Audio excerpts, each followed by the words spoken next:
Assalamualaikum warahmatullahi wabarakatuh. Apa kabar sahabat beriman?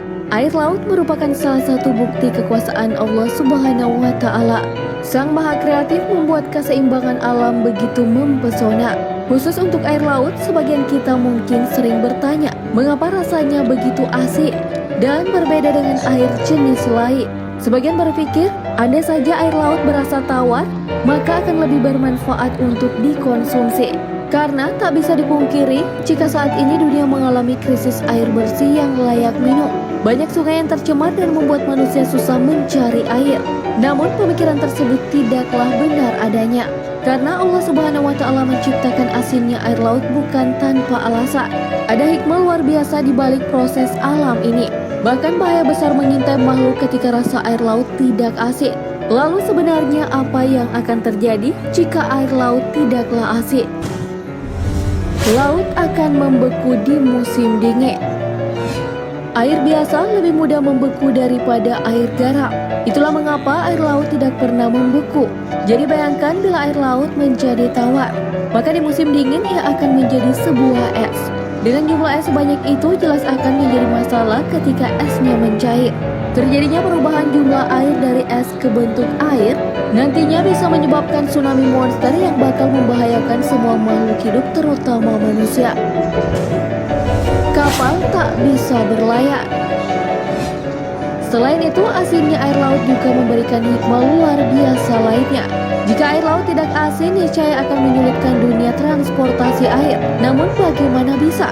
Dan di antara tanda-tanda kebesarannya ialah kapal-kapal yang berlayar di laut seperti gunung-gunung. Quran Surah Asy-Syura ayat 32. Kapal yang berlayar di laut dengan muatan yang bermanfaat bagi manusia. Quran Surah Al-Baqarah ayat 164. Masing-masingnya kamu lihat kapal-kapal berlayar membelah laut supaya kamu dapat mencari karunia-Nya dan supaya kamu bersyukur. Quran Surah Fatir ayat 12. Mencegah penyakit berkembang biak. Salinitas kadar garam laut berfungsi untuk mensterilkan air, sehingga mencegah terjadinya pembusukan dan perkembangbiakan penyakit. Jika tidak demikian, maka niscaya laut menjadi pusat atau markas yang baik bagi wabah dan penyakit yang menyebar ke seluruh negara dan bangsa.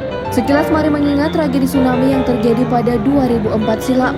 Ada begitu banyak korban jiwa yang meninggal dalam tragedi tersebut.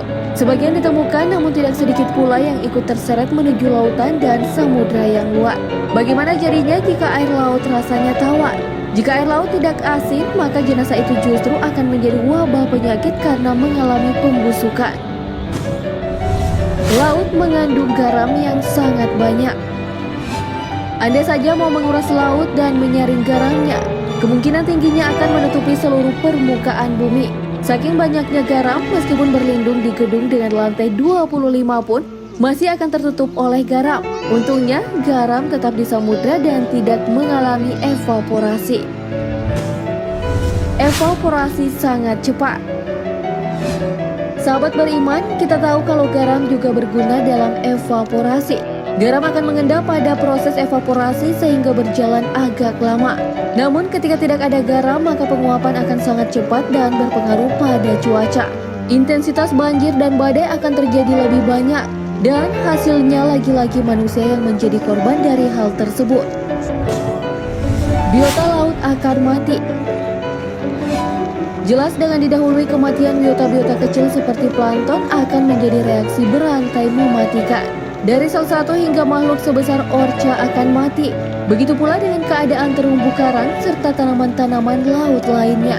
Dan ekosistem laut akan digantikan oleh makhluk-makhluk yang hidup di air tawar. Sehingga dengan demikian puncak rantai makanan akan berganti pula. Hewan seperti nyamuk akan berkembang biak tidak terkontrol. Bila lautan sebesar itu dan air di dalamnya menjadi tawar, maka andai saja hewan seperti nyamuk berkembang biak di sana, akan menjadi sebuah mimpi buruk yang mengerikan. Dengan jumlah berkembang biak yang sangat banyak, Jentik-jentik pun leluasa untuk berkembang. Dengan adanya air laut yang asin saja, nyamuk masih menjadi masalah apalagi tidak ada. Hasilnya nyamuk akan mendominasi dan jelas manusia lagi yang akan menjadi korban. Populasi yang tidak dapat dikendalikan membuat keseimbangan alam tidak dapat dijaga. Apalagi nyamuk-nyamuk seperti malaria dan demam berdarah. Mimpi buruk manusia benar-benar terjadi. Kita patut bersyukur pasalnya semua memang sudah diciptakan oleh Yang Maha Kuasa demikian adanya. Semua sudah diciptakan dengan sempurna dan seimbang. Sebenarnya manusia sendirilah yang berusaha merusaknya. Sahabat beriman, lihatlah apa yang terjadi kalau bagian alam sekecil garam pun hilang dari alam semesta. Sungguh benar-benar akan terjadi kiamat. Wallahu a'lam bishawab. Segala yang baik datangnya dari Allah Subhanahu wa Ta'ala, dan segala hilaf mohon dimaafkan. Mari membangun channel Islam Populer dengan klik tombol subscribe, like, dan share untuk berbagi informasi bermanfaat. Amin ya robbal alamin. Wassalamualaikum warahmatullahi wabarakatuh.